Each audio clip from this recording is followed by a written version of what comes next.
Les accords plaqués de l'orgue résonnèrent dans la nef de la cathédrale d'une grande ville de France, dont on taira le nom, car je n'aime pas dénoncer mes sources.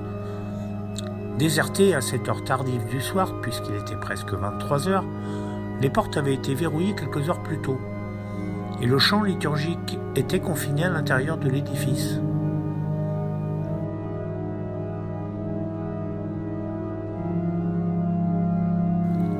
Les 5689 tuyaux de l'orgue s'élevaient à 18 mètres au-dessus de son proscénium. Les 4 claviers juxtaposés, dont 2 pouvaient s'accoupler, accompagnaient les 101 jeux de sonorité et s'associaient également avec le pédalier de basse placé sous le tabouret avec 30 jeux à disposition. C'était bien un instrument complet à lui tout seul, dont seuls quelques esthètes en sciences musicales pouvaient en délivrer toute la quintessence. Il fallait pour cela jouer de tous ses doigts et de ses pieds. Et ensuite, la magie pouvait opérer.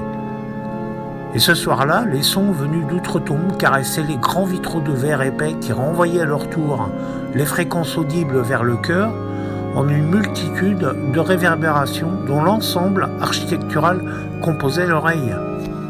Car un orgue liturgique n'est rien sans le bâtiment qui l'abrite.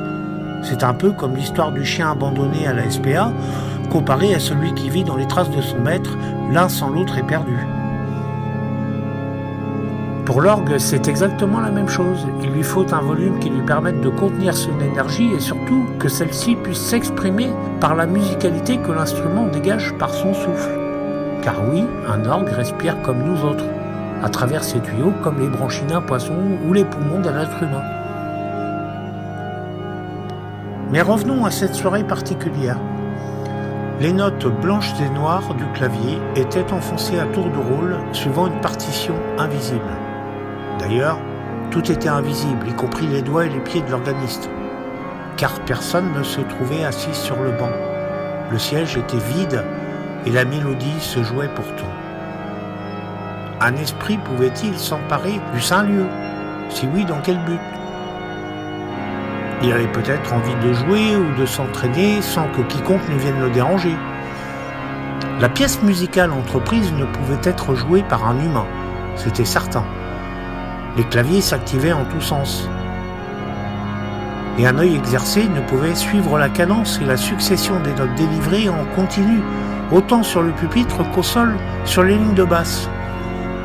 La symphonie se déroulait, majestueuse, torride d'émotion, jamais connue, et si mélodieuse que les dieux eux-mêmes devaient fondre en larmes devant autant de beauté.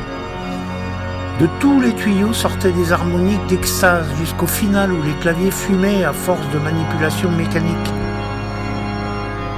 Lorsque résonnèrent les dernières notes dans le bâtiment de pierre tout entier, un sentiment de frustration donna le change aux vitraux qui explosèrent sous l'effet des vibrations dévastatrices.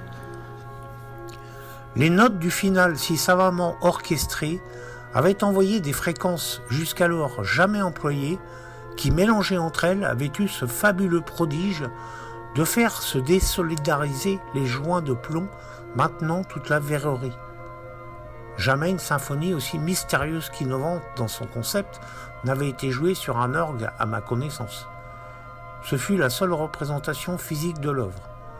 La partition se trouvait à présent dans le cœur d'un saint ou d'un ange, mais aucunement répertoriée à la SACEM ni à la SACD.